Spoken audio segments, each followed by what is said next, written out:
Yes. That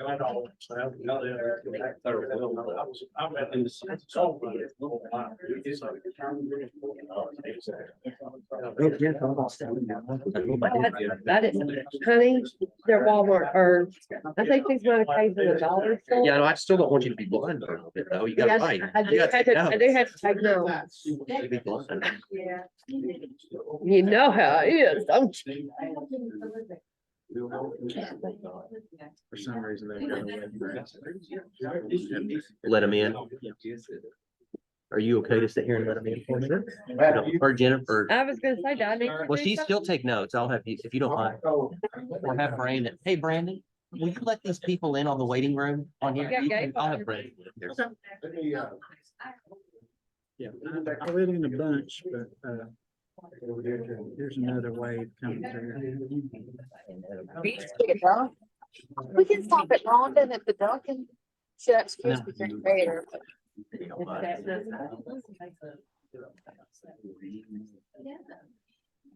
Yeah. Maybe I forgot. So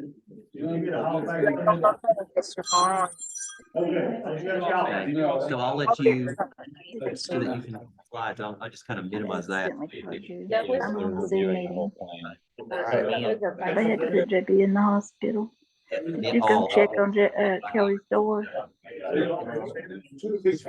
What do you need me to hold? There you go, yeah.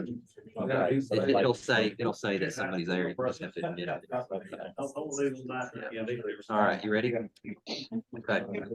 All right, well, it is 5:30, so we are gonna start promptly. Does anybody, can everybody hear me online? What? Can people hear Okay. online? Go grab some. Somebody is online, is not Did you eat your muted. jerky today? for Yeah, lunch? we can hear you. I'm standing right in front of this team. What? All right, we can, okay, well, we're gonna go ahead and Can start. you move to At everybody? 5:30. This is my name is Travis Weber with the Kentucky Department for Local Government. With me today is Jennifer Peters with the Department for Local Government, Brandon Gibson with the Department for Local Government, and Gabe Nickel with the Department for Local Government. And Matt Stevens with the Department for Local Government. Who's the homeboy? Yeah. What I said. So's this one. Got two of them.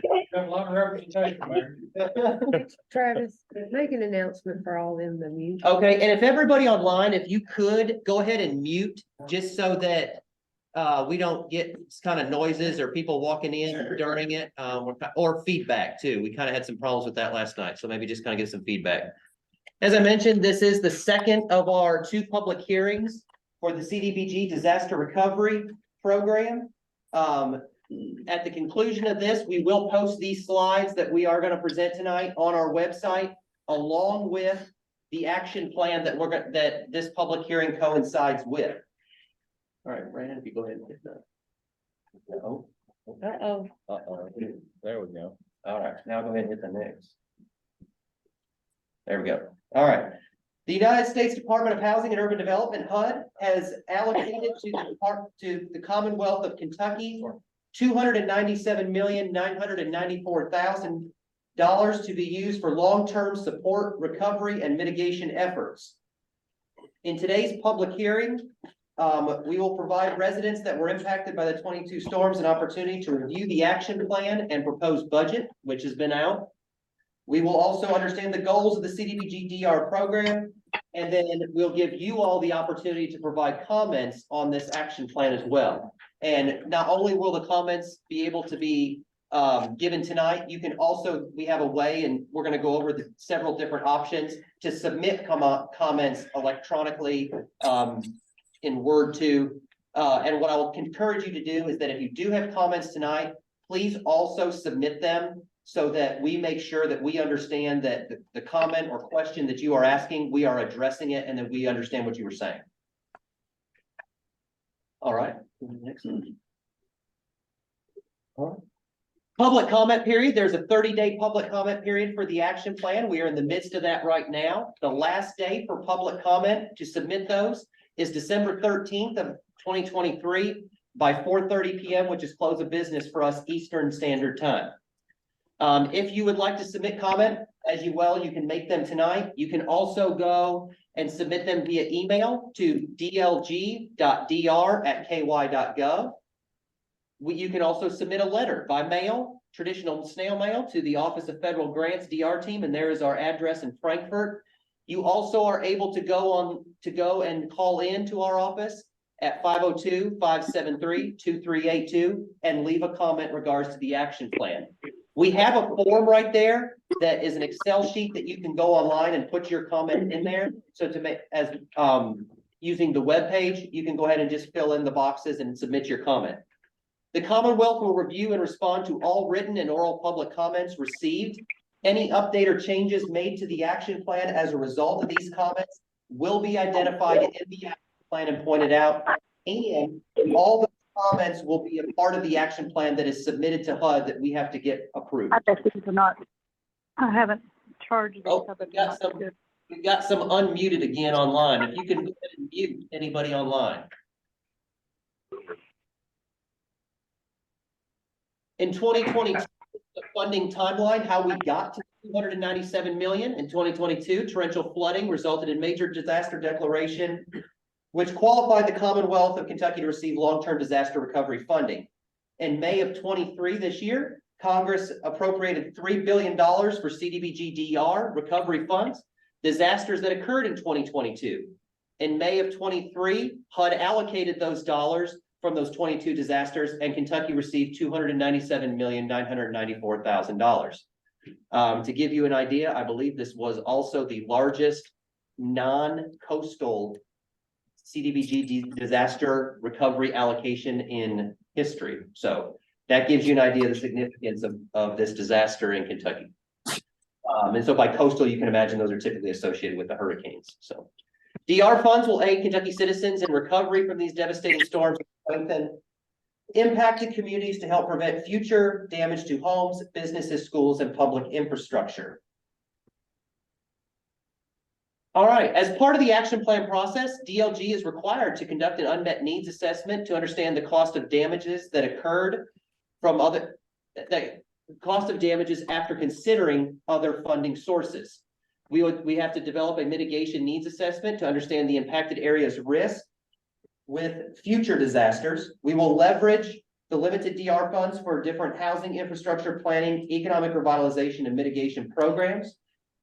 DLG shall allocate at least 80% of the funds to address needs in the HUD identified mid areas. I'm going to go over a little bit later on here what a HUD identified mid area is and what those look like.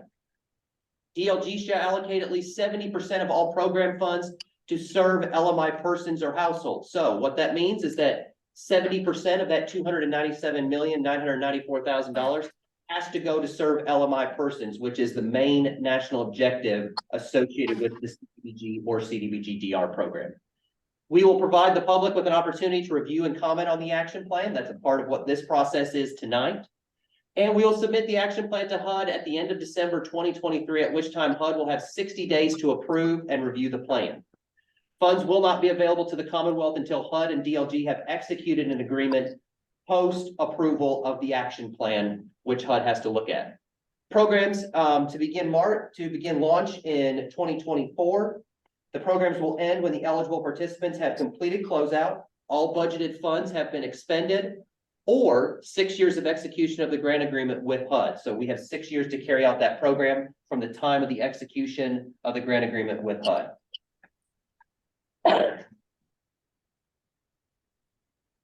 Okay, so I walked through much of this timeline right now. This gives you an idea of what the state and federal roles in this play. So you can see at the top there, those are the federal actions that require in order to get the CDBG-DR money moving. The bottom are the state actions. That's the role that DLG is playing and carrying out in order to get access to the funds. So you can see the many different spots. November of 2023, that's where we are now. We are getting ready to push into December. That's where we are right in the middle of the page with that purple icon. The DR action plan posted for public comment. Hey, Brent. All right. He's letting some more in too. What's that? He's letting some more folks in. Oh, okay. CDBG-DR funding can be used for long-term recovery projects such as housing, economic revitalization, and restoring infrastructure. It is considered last resort funding and is used to be address unmet or mitigation needs for other federal programs haven't been able to serve. So keep in mind, this DR fund money is to come in when the other resources have been leveraged or exhausted. A portion of all the funds will be made available to address mitigation needs to make impacted communities more resilient to current and future risk, which can include infrastructure, planning, housing, and economic revitalization. All right, total allocation, I've already talked about that, 297,994,000. The mitigation set aside, so we talked about the mitigation portion. At least 15% of that 297,994,000 will be set aside for mitigation measures. That is to prevent or remove the risk associated with future disasters impacting those in the communities. Timeline: DLG has 6 years from the date of the fully executed grant agreement between HUD and Kentucky DLG. Specific programs will end when all funds have been expended and all eligible participants have been completed and closed out. National objective: this program will benefit low to moderate income persons. So as I touched on before, at least 75% or approximately $208,595,800 of the allocation must be used for LMI to benefit LMI persons or households. Duplication of benefit. The duplication of benefit is essential when you are talking about the CDBG-DR program. HUD monitors it like a hawk. So we have to be very diligent, and when we are providing assistance to communities and persons involved with this, that we are identifying all of the resources that are going to be at play in the project to make sure that we are not overlapping or duplicating those resources in any way. All right, LMI persons. This right here gives you a snapshot of what it looks like to be low to moderate income depending upon household size in the HUD mid counties. You can see on here, for example, if you are in Pike County, a 4-person household, anything above $51,350, that is considered to be over income, not an LMI household. So we talked about that 70% of the money has to go to benefit low to moderate income. If you are over that, that would not put you in that category. Is that AGI? Is that using their AGI or their total income? With adjusted gross. yeah, right. That is using the regular CDBG Part 5 verification. Yeah. So they're adjusting gross. Yeah. Okay.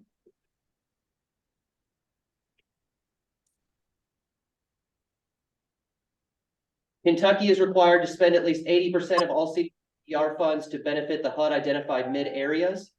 HUD requires funds to be used for the costs related to unmet needs in the mid areas resulting from the qualifying disaster. So the HUD mids, they are Breathitt County, Knott County, Letcher County, Perry County, and then HUD identified zip code 41572 in Pike County.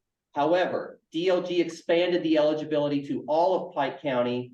And the reason for that being is that while the disaster that HUD identified as a HUD mid and most impacted and distressed fall in 41572, the worry would be is that what if you could not find the resources necessary in just that zip code in order to provide the necessary relief to those residents of Pike County? So you broadened it so that it would open you up for eligibility to do projects outside.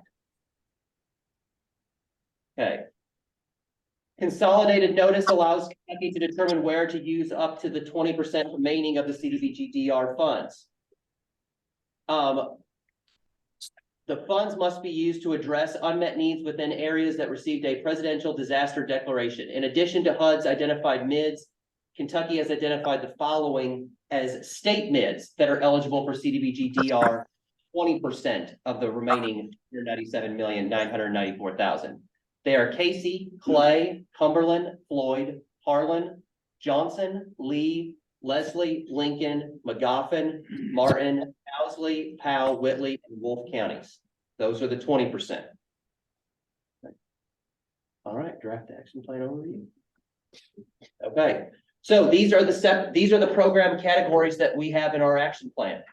You can see on here, we have several different ones for the housing, so depending upon the different types of housing, and we're gonna touch on those a little bit here briefly in a minute. Do y'all have something that you can give the people to look at, that's got these numbers? These slides will be on our. Yeah, these slides are gonna be on the website. Yeah, yeah. Okay. Mhm. All right. Yeah, so these are the program areas, program categories.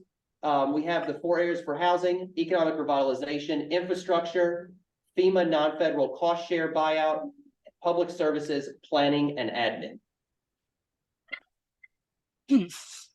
All right, single family new housing construction. So single family new housing construction, this is the construction of single family housing units where single family housing units did not exist before, or housing existed before. So this is probably going to be the most widely used as associated with this disaster recovery. Mainly being because with this being a flooding, it's about getting people out of the hazard, out of the floodplain risk. Therefore, we're going to need to find new, safe, decent, safe, and sanitary housing locations for them to go to. That's going to be the family new construction housing program. But now they're gonna have to meet that LMI threshold, be under that LMI threshold that you have. That's right. That's To right. qualify. That's right. All right, owner occupied rehab and reconstruction. This is where this program allows CDBG-DR funds to be used to help those families that if you owned a house at the time of the disaster, the flood came through, it damaged your house, maybe totaled it. If you owned that house, that property at the time of the disaster, and you still own it now, and let's say, for example, that the front part of your property is sitting in a floodplain, you decide that you want to rebuild back a house on the same property, just further up out of the floodplain, back up, you could use this owner occupied rehab and reconstruction. It may also pertain to just rehabbing your current unit. If maybe the flood waters got up so high that it damaged your unit, we can also do rehabilitation, not just reconstruction. All right, multifamily new construction. Construction of new multifamily units of 4 or 5 or more in where multifamily units did not exist before. This program will be the difference between this is that this is going to be a lot of times for your rental population. Go poop. You need to go poop? Go pee, go poop.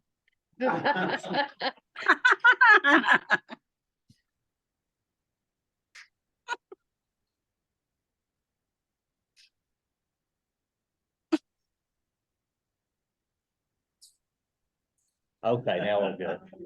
I tried to mute everyone. We should be good now. All right, next one. What were you saying about the rent? Could you repeat that? Yeah, so this is for multifamily new construction. This is associated with the rental program. So this is for rental, as where the other programs are associated that we talked about before, or home ownership. This is going to be more of a rental program. Okay, you go ahead. Now, this is rental rehab reconstruction. So if you were a landlord and you owned a rental unit and that unit was damaged by the disaster and you want to continue to provide that unit to a LMI household, you can't, to let that LMI household, this program would be one that we could provide assistance where we could do a rehab or reconstruction of that unit on the same property, as long as you, again, just like with the rehab reconstruction programs before, if you owned that home at the time of the disaster, it served as a rental unit, you still own it post-disaster, you want to bring it back online as a rental unit, this would be a program that you could utilize that for. So on the rental side, are you still gonna have the income stipulation? Yeah, oh yeah. So the landlord would have to be under that LMI. No, not the landlord, the tenant. Okay. The tenant Okay. is, yeah, not the landlord, the tenant.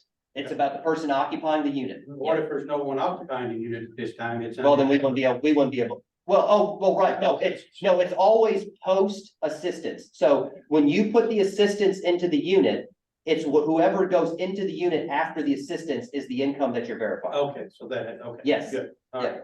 Yep. You get that? Yeah. All right. Okay, go ahead, Brandon. Thanks. Housing counseling as a part of being a homeowner with a housing program. We, along with HUD, feel strongly about providing and insulating that with housing counseling and legal assistance. This program provides the ability to use CDBG-DR funds to provide that housing counseling assistance to those households that are becoming new homeowners.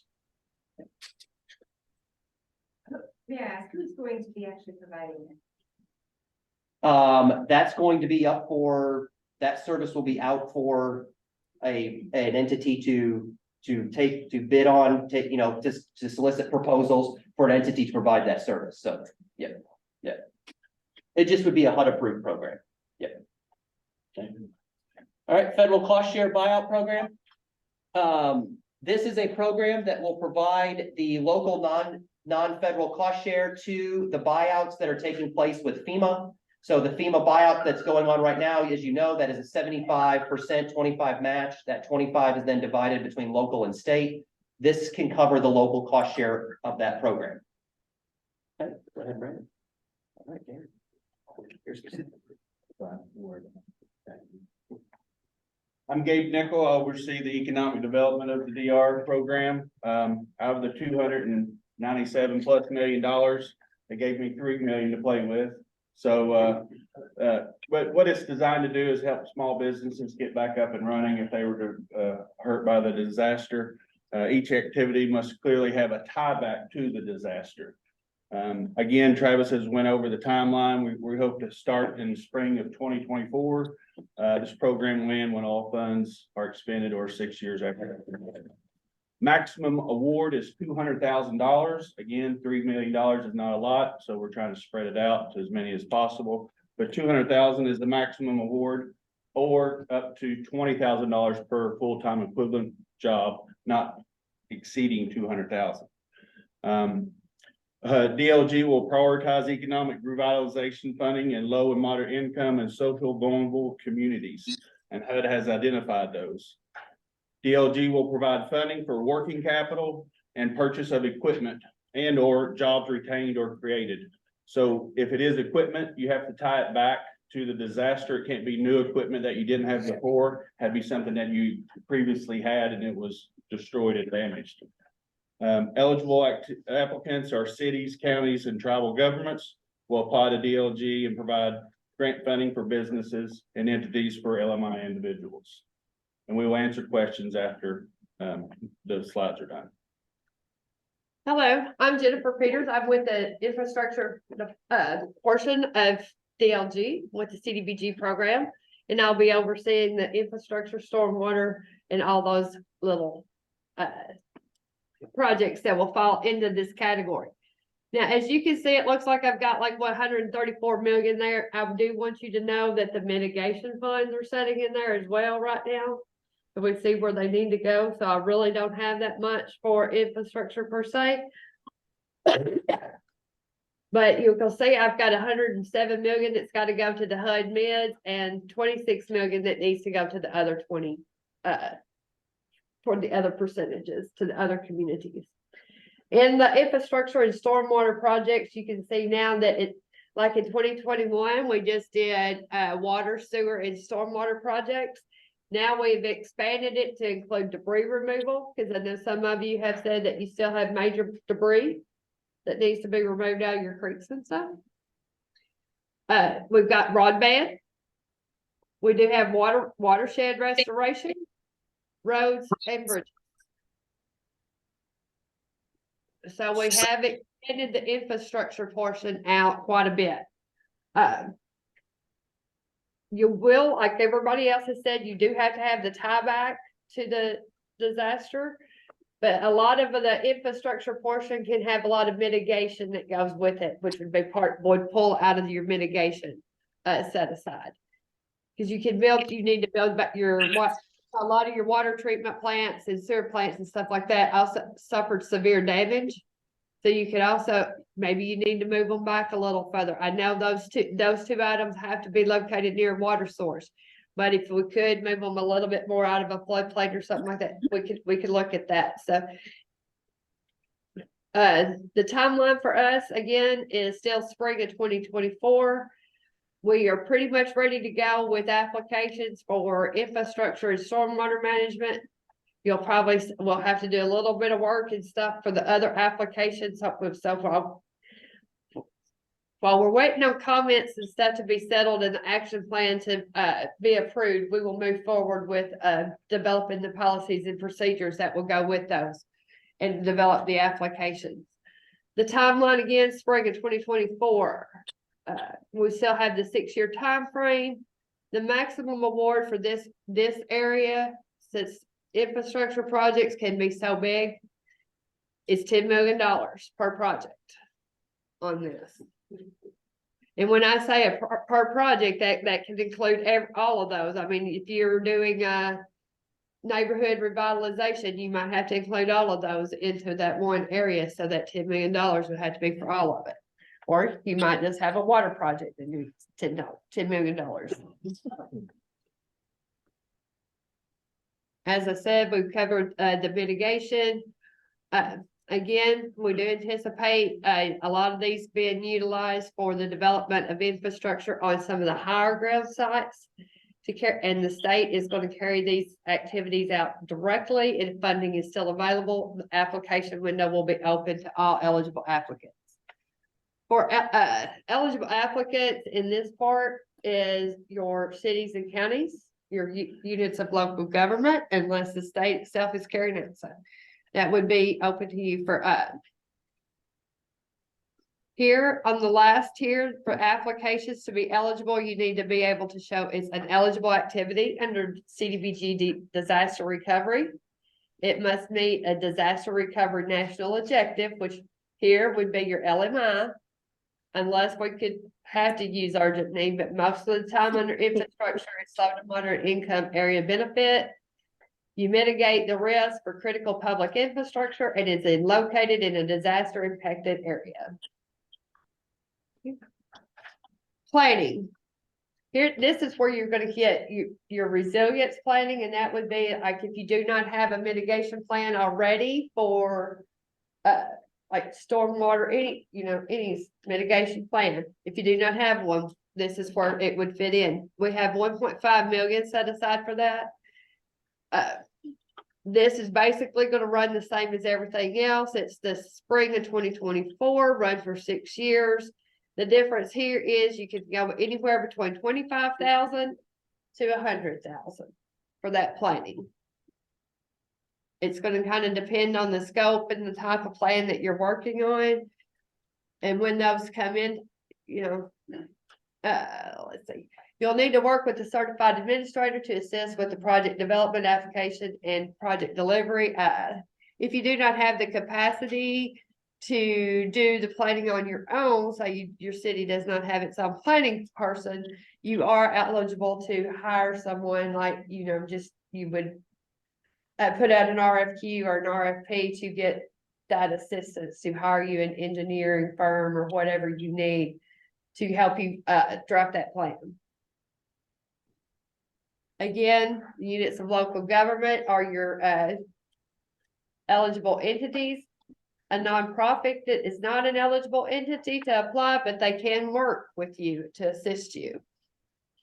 Again, the tiebacks are the same. Eligible activity, proposed plan will mitigate a risk, be located in the impacted area. And the way we're going to look at these, and this will go the same, not just for planning, but it will for the infrastructure portion as well. We'll do a weighted score. You can get up to 150 points.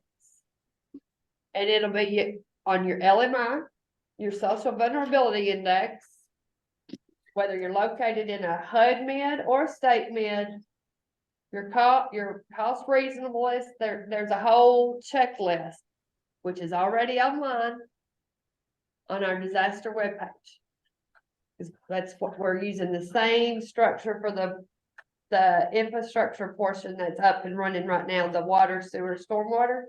We're using the same thing we used in 21. So you can always see what we got. The applications there, scoring criteria is there. So that's all. Go ahead, Brandon.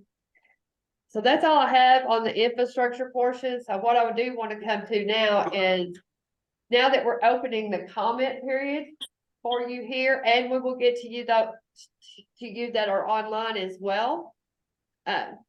We do ask that if you did not sign in on your way in, that you do on your way out when we're finished. But when you're called upon to speak, state your name, loud and clearly, please, so that it can be recorded and I can write it down. You will have 3 minutes to speak. Our timer here will tell you when you're down to your 30 seconds. Do I have another one? Okay, the floor is open for comments. I'm here, Joe. That's Just want to stand here? fine. All right, so I am Sandy Pennick, and I'm with Pike County Relief Services. We're a nonprofit 501c in Pike County and have been established to work with the July 22 flooding. And so we're so thankful for this opportunity that's starting to come in. It's a little, we wish it had been a little sooner, but we'll take it. What I wanted to address tonight is I know that there's been some concern. We were in the CRAG meeting on Monday. I think it was Monday. I can't remember. And then, of course, I heard that there was some discussion last night about the inclusion of all of Pike County. And I just wanted to share in those concerns, I hear them, but I just want to share, here's the thing. Somebody living on Ashcamp or near the Letcher County line, or if any of you have been around in Pike County and in a rural community, you'll find like 41501, it'll go 10 miles up the road. I mean, you know, so you're talking about excluding a group of people who have been devastated by the flooding when we talk about only allowing the Virgie area of that zip code. So I am very thankful, and I want to just say how much I appreciate that, and I want to make sure that we keep that in there. And if there are concerns, that we continue to discover those and be able to answer those, because I mean, you know, we have people that have been devastated. We have 1,706 FEMA claims in Pike County. I mean, and that's a lot. So, I mean, you know, I think they should be allowed to, you know, have the opportunity to have a state sanitary home. So that's one of the things I wanted to mention tonight, you know, how important it was that we understand the zip codes and how those work, that you may live in Jenkins, Kentucky, but have a 41501 zip code. So that was one of the things. The other thing is on the grant.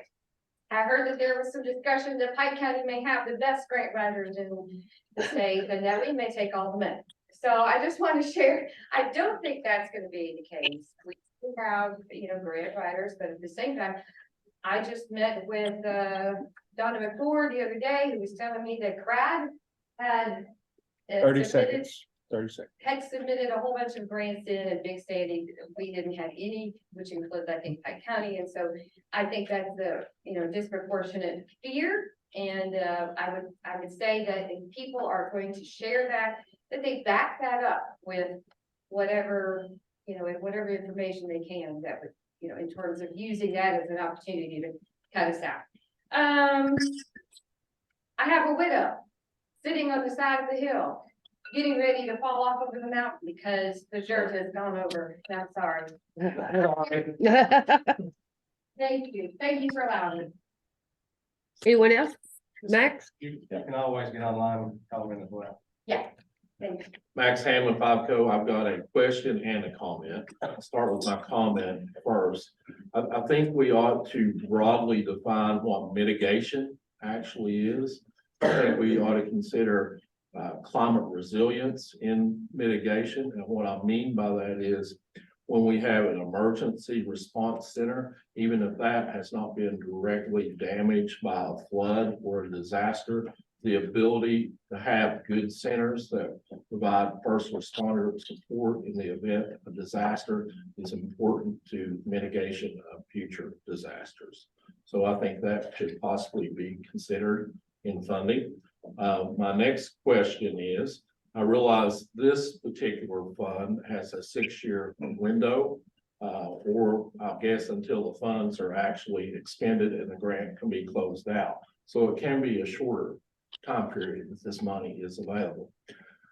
So that leads me to the next question. The disasters that occurred in 20 and 21 and the money that was allocated for that, is any of that money still available, or has that money been closed out? Is any of it still available?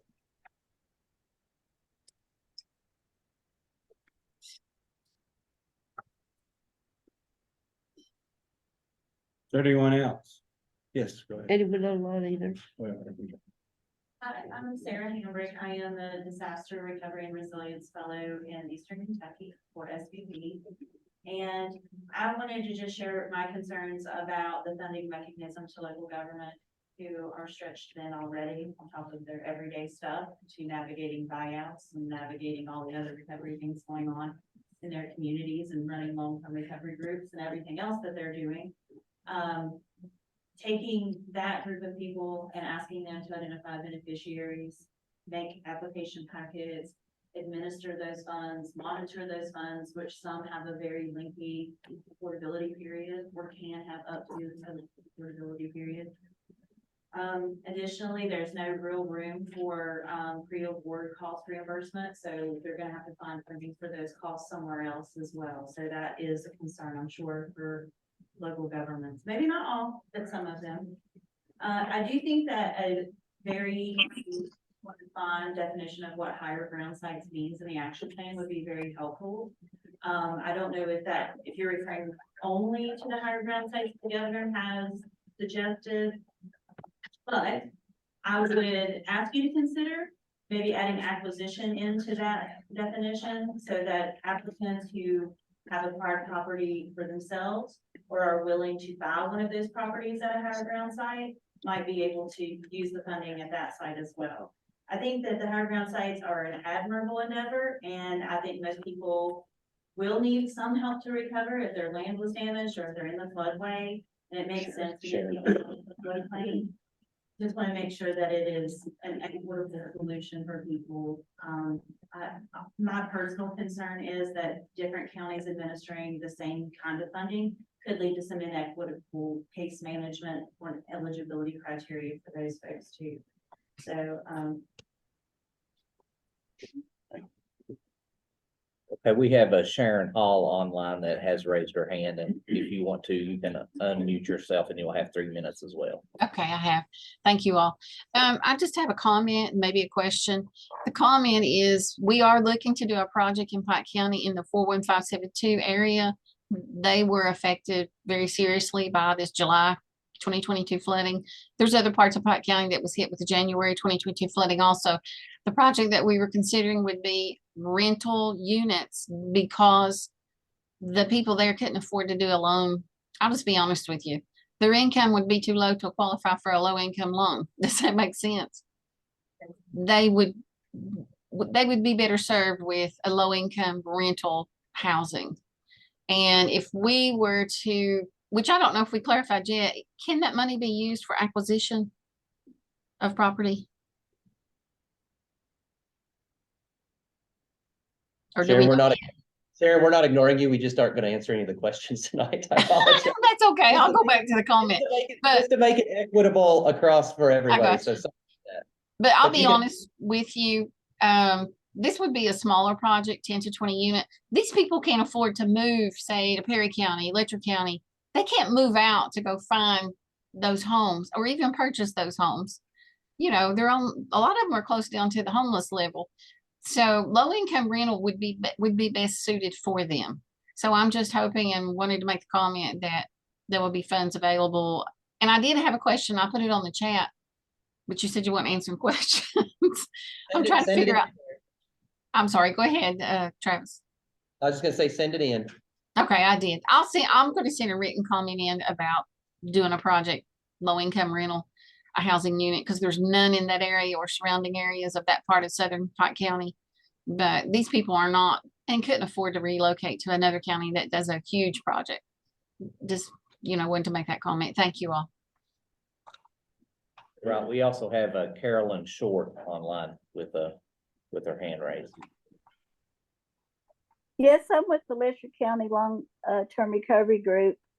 I had some questions about the FEMA numbers, like on the disparity in the numbers, like Letcher County had the most applicants, the most inspections, the most impacted with damage, but they got the least amount of FEMA payouts. And it's just that disparity is on all those charts for Letcher County. So I just don't know how that could be addressed or at this point. Or if that's a question I need to send in, like a written question.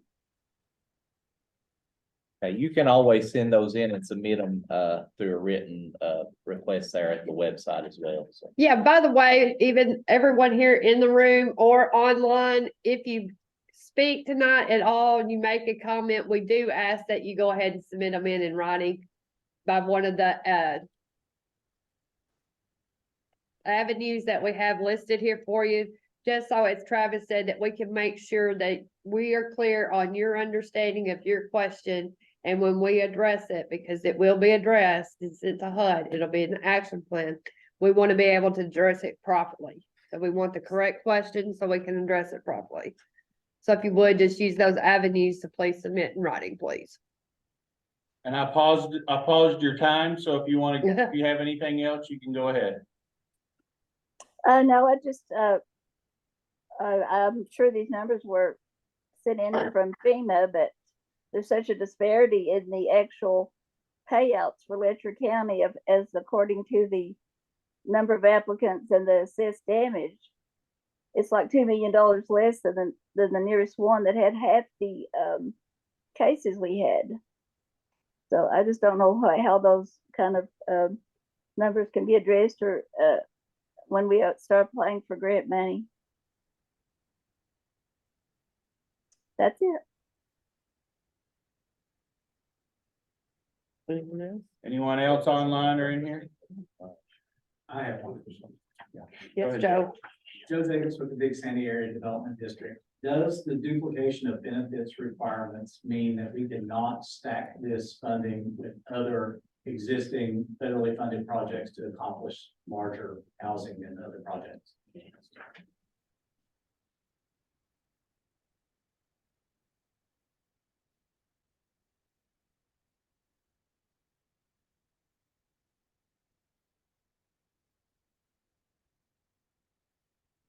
Is there anyone online right now? See, there's some in the chat, I didn't double check. Yes, sir. Yeah, I'm Tom Manning, Viva with Frontier Housing, and I just wanted to look at a couple concerns. One is that would love to see the action plan give more discussion of a regional approach and a more coordinated regional approach to the working with flood survivors, as well as working with the implementation and utilization of dollars. Obviously all the counties named across several area development districts, and having a super regional approach, I think would benefit both the survivors and the local community. Colleagues are already burdened and trying to do what they can. Also, appreciate the reference to nonprofits, and hope the action plan could lean even further into the existing expertise and capacity on the ground here in Eastern Kentucky, and look for every way possible to work with the existing community organizations that know how to develop housing, know how to support local businesses. And lastly, just on the question of the mid, I know that just hard decisions have to be made everywhere. Resources, there are not enough resources to affect the full recovery. But I found it interesting that while I'm sure the concentration of distress in the zip code in Southern Pike County is significant, as a whole, on totality, the whole of Pike County had less stress or less impact than, say, Floyd County, that is not included in the mid. That seemed to be a questionable decision to include all of Pike County when it had less impact than all of Floyd County, and all of Floyd County is not. That was a concern, or something to note for further research. Because lastly, would note that the 2021 DR funding allowed up to 200,000 per unit for owner-occupied rehab, and this this round of funding is half of that per unit. So 30 seconds. just concerned that the costs have not come down. And would really like to see that per unit, number closer to the 2021 number. Thank you. That's on owner occupied rehab reconstruction, right, Tom? Owner occupied rehab reconstruction is what you said? Yes. Okay. Thank you. We have Eric Dixon available online if you want to unmute yourself for your comment. What was his name? Eric Dixon. Hi, can you hear me? Yes. Great. Hey, everybody. This is Eric Dixon. I'm with Ohio River Valley Institute. We are a nonprofit research organization. We work on development and shared prosperity in Appalachia. And we worked on a report with Appalachian Citizens Law Center based out of Letcher County on the housing damage after the flood. We looked at all of the FEMA data from Open FEMA, kind of the back end data. And we also worked with the nonprofit housing developers, Homes Incorporated and Housing Development Alliance, to get a sense of what it was costing to repair and rebuild homes after the flood. And we did an analysis of the extent of the damage based on the FEMA data and those costs. So if that's useful for folks, I just wanted to flag that as a resource. And some of my comments, I plan to submit some comments in written form. I was hoping you all could answer some questions tonight, just some clarifying questions about the plan to inform my comments, just because I think those comments, I'm trying to, provide what we found in the report in the comments to help, provide some more context on the housing damage. And so I had some questions about like how the remaining unmet housing need was calculated, like what the total loss figure was, what the identified funding sources were.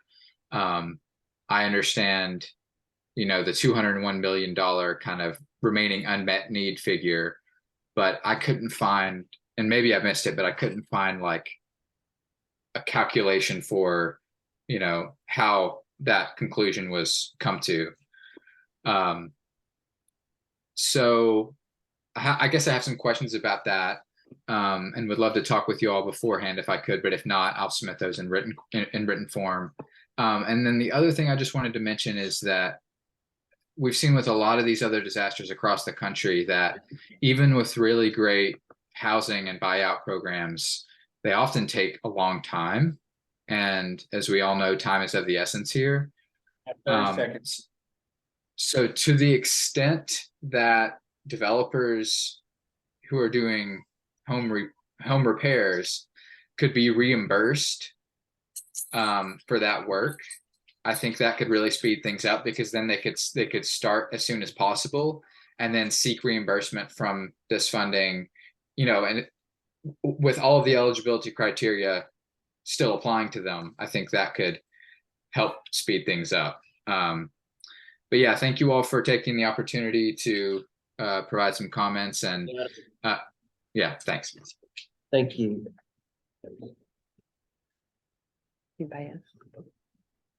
Anyone else online that would like to make a comment?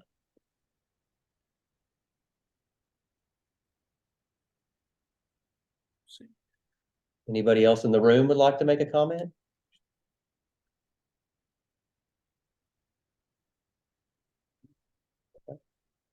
All right. Well, we appreciate y'all coming and participating, those online in here. We also want to remind you to submit your comments online and in writing. And we appreciate it. Thanks a lot for coming.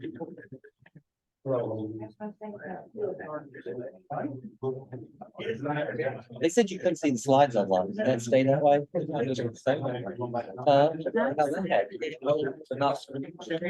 Oh. I'm so happy. I feel like I need to just thank you. We heard that so much, I got to see so much. I mean, and man, it was sad. Hey, sorry. I mean, now, it's always intended of it, person access. Yeah. But we've heard a little bit more on, you know. So it's in the watershed, the person's hall. So. I mean, when you think about recovery, most of the time people just think about housing, but if you can't get